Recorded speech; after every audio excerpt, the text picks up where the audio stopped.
This is the gold underside couching for our Circle of Life panel. This whole background area is going to be covered with the gold. And as you can see, you can't actually see any of the stitches that hold the gold down. And that's because they are underneath. And that's why it's called underside couching. This is gold passing thread. It's a fibre core with a metal wrapped around it. So you can see it's quite stiff, but it does have a pliability to it as well. What we use underneath is this strong buttonhole thread. And the first thing you've got to do is coat that thread in beeswax. Now I'm really lucky because a friend of mine has her own bees, and she is able to save me some beeswax every year, and I've got this lovely fresh beeswax. It's really nice to use and it smells beautifully of honey. It's not like the stuff you buy that's all crumbly and sends crumbs of wax all over your work. But I'm still going to wax my thread away from the surface of the work because I don't want the wax to transfer onto any part of the surface of the linen. The other thing you can see here is that we cover up as much as we can of the area that we are not directly working on, just so that we can make sure that we don't leave anything on the surface of the work, and that we don't scuff the work we've just done. This is, that's me. I'm now threading up. Just put the wax away. I'll thread up this needle and hopefully I'll show you the underside couching. Now I'm working away from myself, so I'm up this side of the work, and it's slightly more difficult working away from yourself because you don't get quite such a good view, and it's a bit harder to get the needle in really tight. So just tie a knot in the thread, and we put the knot just slightly out of the way, and as we work towards it we'll cover up the end and then we'll be able to snip the knot off. So this is where we're working to. Now the next one, you can see we've got these vertical lines going down here that gives us a guideline on how to construct the zigzag. At the moment I'm doing a line which is pretty much, well, it is exactly on the design lines. Oh, there's a pigeon in the house.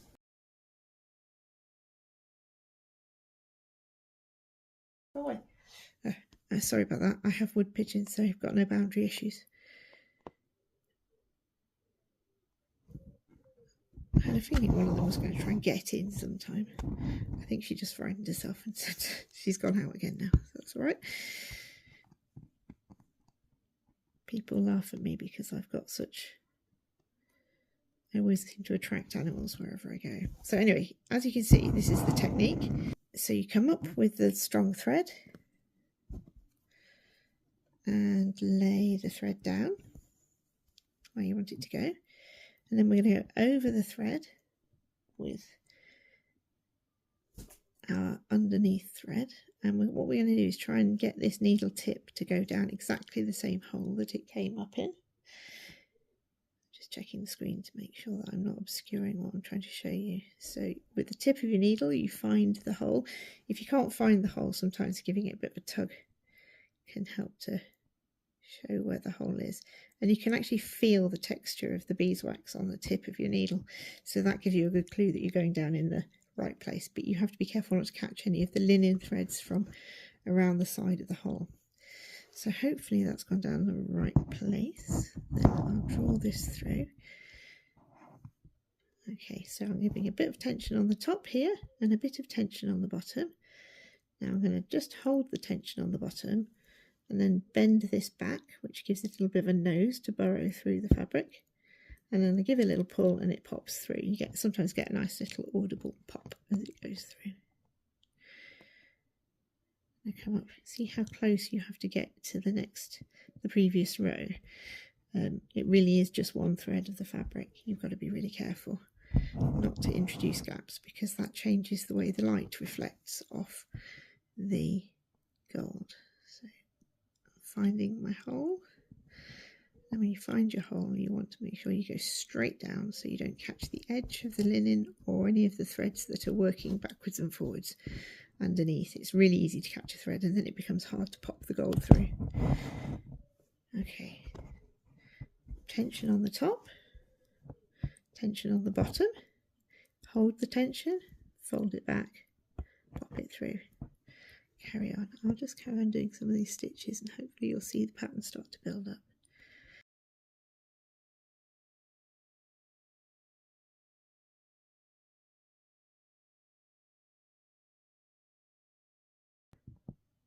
I've got my dominant hand working underneath the frame. That's my left hand. Straighten the top, tension the bottom, make sure there's no knots on the back as well. Fold it, pop it through.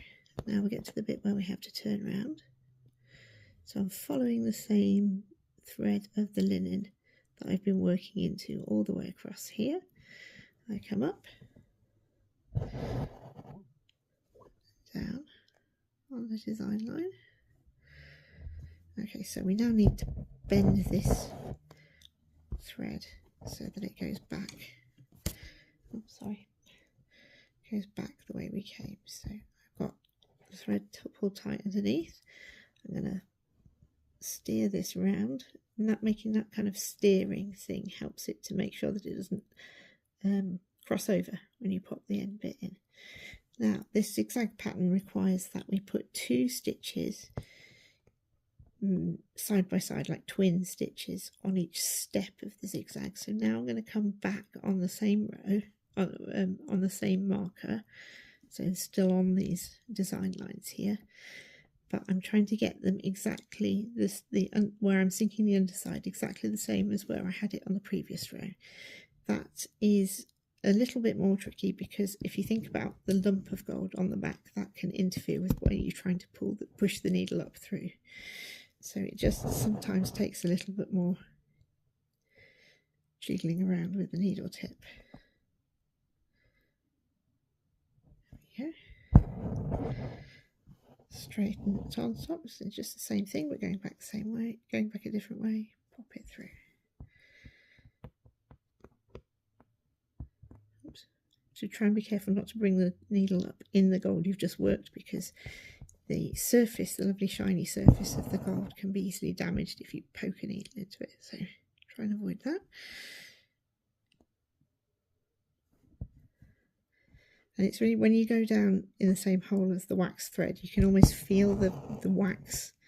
It feels different. So as you when you push the needle down just through plain linen, you can actually feel when you're in the same hole as the wax thread.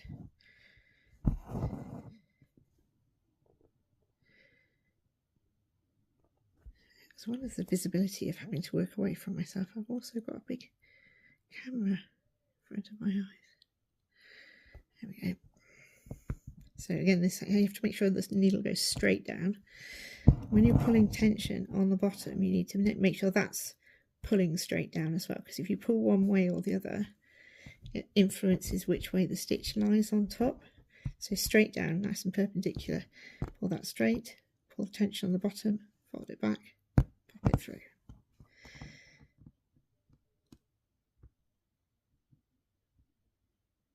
Get it as close as you can. Sometimes you need to kind of weasel it underneath a little bit. There we go.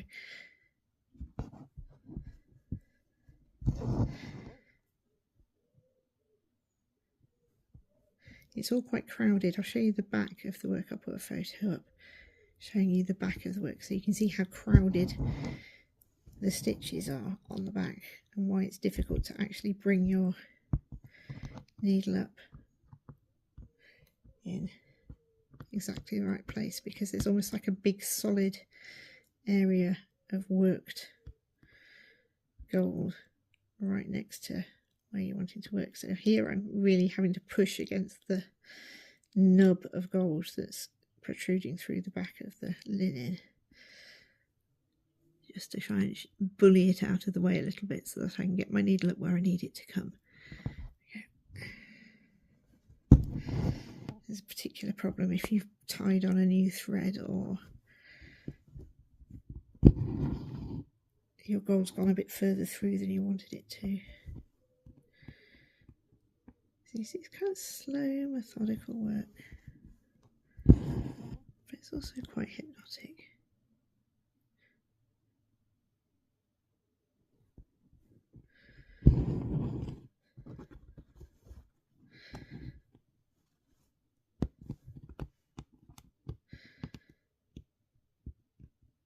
Luckily the pigeon seems to have gone away. I think she scared herself.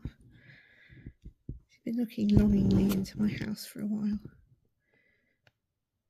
It's too stuffy not to have the window open, but really not ideal having a pigeon inside the room when you're trying to do a really important, internationally important artwork commissioned by internationally fabulous, from the fabulous Aidan Hart, when it's going to go touring around everywhere. I don't want to have to be the one to explain why there's feathers on it. So hopefully the pigeons stay away. It could be worse than feathers as well, couldn't it? Not what you want at all. I'm hoping it's going to show me what to do if I hit a snag. I'll show you how you undo it as well. It's not that easy. If you have to undo underside couching, it leaves great big holes where the linen threads have been pushed to one side. If you've been careful, hopefully you don't break any of the linen threads, but it's not unheard of. So it's really not easy to undo and start again. So you have to make sure that it's doing its thing and going down where you want it to go exactly at the time of working. So now, one of the things, I don't know if you can see, I'm going to move this over slightly so that you can see it a bit better on the edge. There we go. It's just starting to slope upwards a bit there, and it does a little bit because the ends of the rows are a bit thinner than the body of the rose, so sometimes it can slope towards the ends. So I'm just having to be a bit careful to make sure I'm giving it a little bit more space so that we stay going along the same thread of the linen as we go.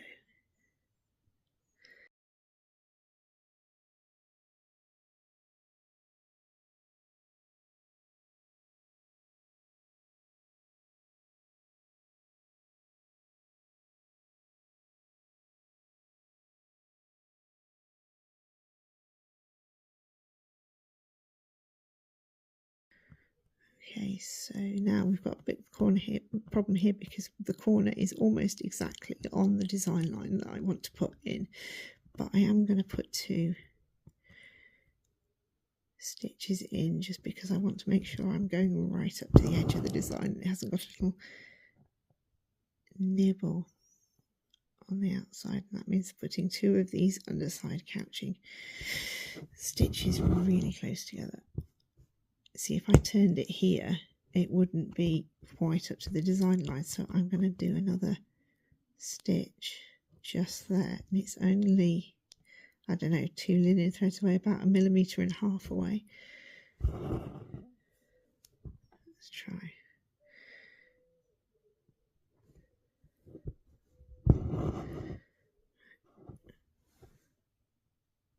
Ah, that's what I meant. So that's not going through properly. That's probably because I've caught a little bit of the linen thread. So this is how you have to address that before you go too much further. Otherwise you'll end up with a piece of the underneath thread showing on the top, which is not pretty, and it's not what we're after. So here we are. Pull that thread out. Just thread that back up.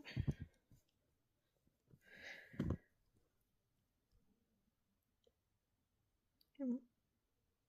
Do you know, it's the worst. It's like the curse. You get professional embroiderer unable to thread a needle on camera. Happens all the time. As soon as anybody's watching you, pinch that, and then I'm not using my eyes. I always do it by touch. Push it through the eye of the needle. Grab that. There we go. It can be a little bit awkward when it's a thick, waxy thread. It doesn't like to go through a needle eye. Right, there we go.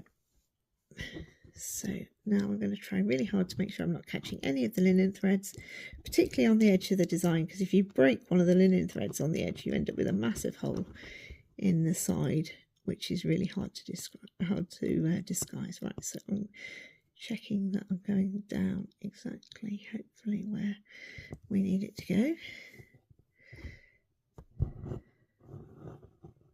Pull the tension that way, tension this straight down, hold it back, pop, there we go, we're in.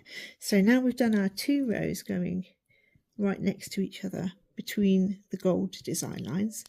We've now finished the diagonal that goes that way, and we're going to start working a diagonal on the zigzag that goes up that way instead. So that means we're going to be working 1 step above. This design line is faded a bit, but I promise you it's there. So that is going to come up, instead of coming up on the design line, which is there, we're going to come up about 2 threads maybe up from that gold line. And really it's just a case of doing it. There are 4 steps you've got to work your way up. You've got to come up at 1/4, a half, 3/4, and then you're back on the design line.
Anyway, so that is gold underside couching.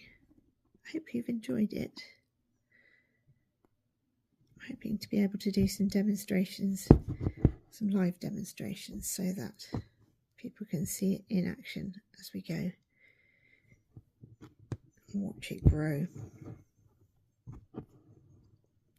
It's such a lovely, fun project to get involved in.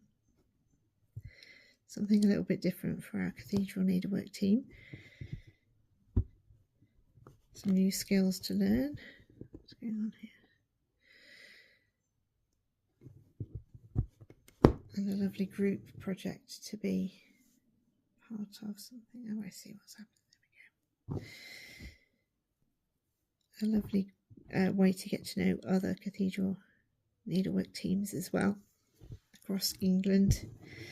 We've got teams in Derby, Lincoln, Durham, Salisbury, Winchester, Exeter, St Paul's, Norwich. What did I say? Lichfield. Lots of teams, and we're gradually getting to know one another, which is a really lovely thing, because normally we just work away behind the scenes in our little groups. It's just really nice to be in touch with other embroiderers who share the same sort of vision for cathedral needlework as we do. There we go. I hope you enjoyed that.